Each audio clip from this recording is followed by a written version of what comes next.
So ngayon magba-vlog lang ako kasi may nakita ko sa YouTube kung paano i-increase yung pressure ng gas, yung sa fuel pump kahit stock lang.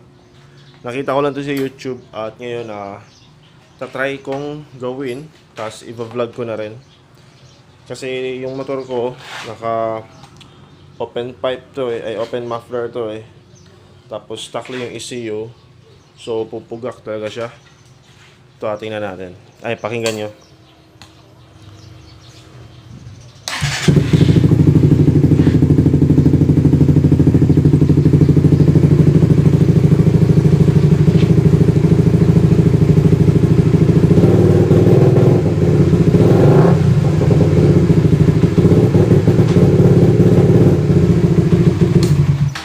So, yun, di ba?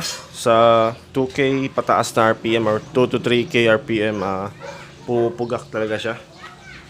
Yan, stock ECU lang yan. Kaya, di ba, ang pangit pag ganun?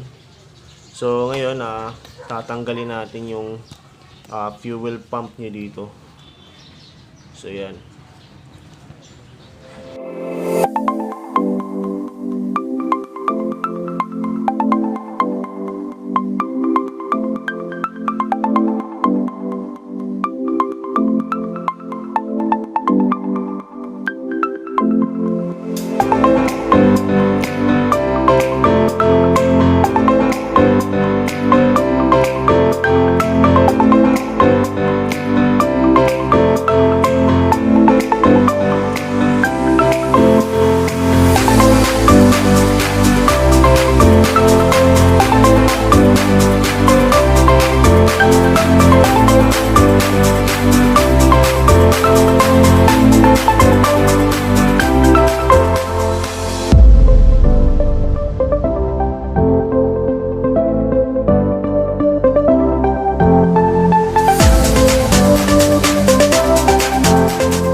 Yung pump, itong nasa loob talaga.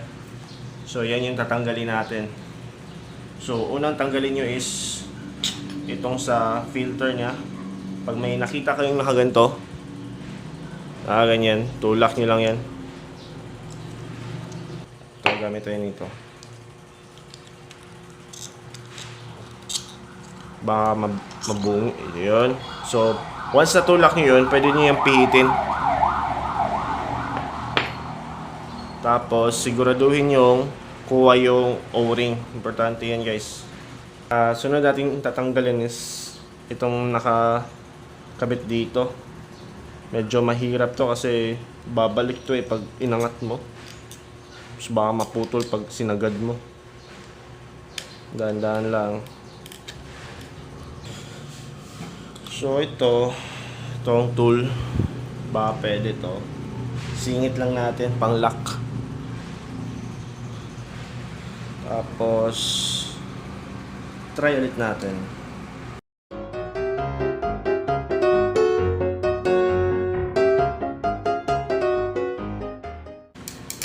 Yun.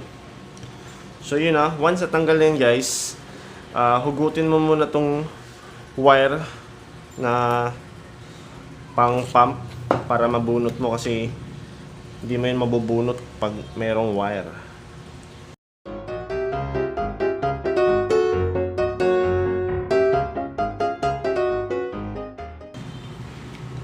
Oops, may gas.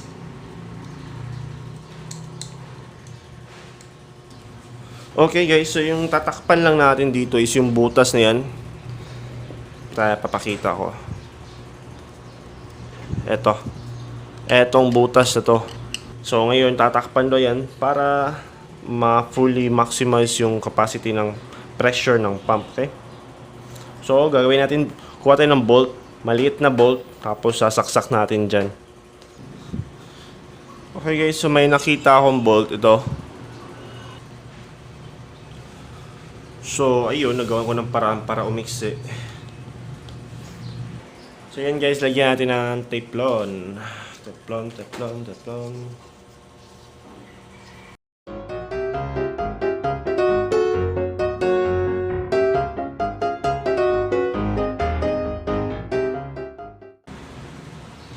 So ito, nakateflon na.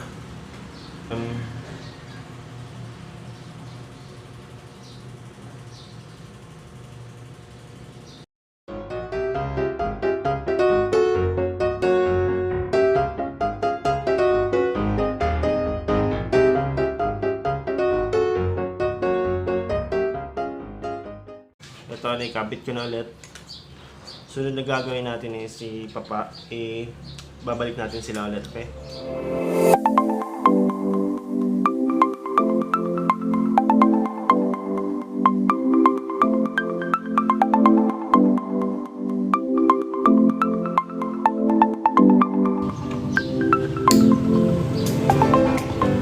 Naikabit ko na yung pump.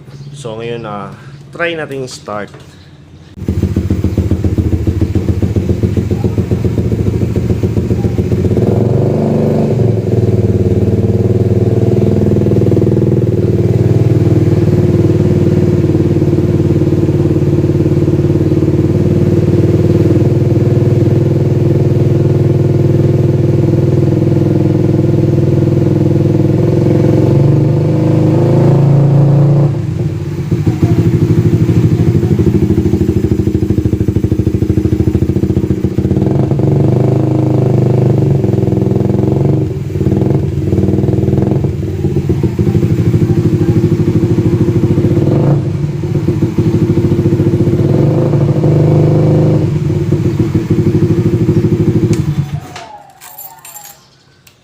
So yun guys, hindi ako makapaniwalang gumana yun.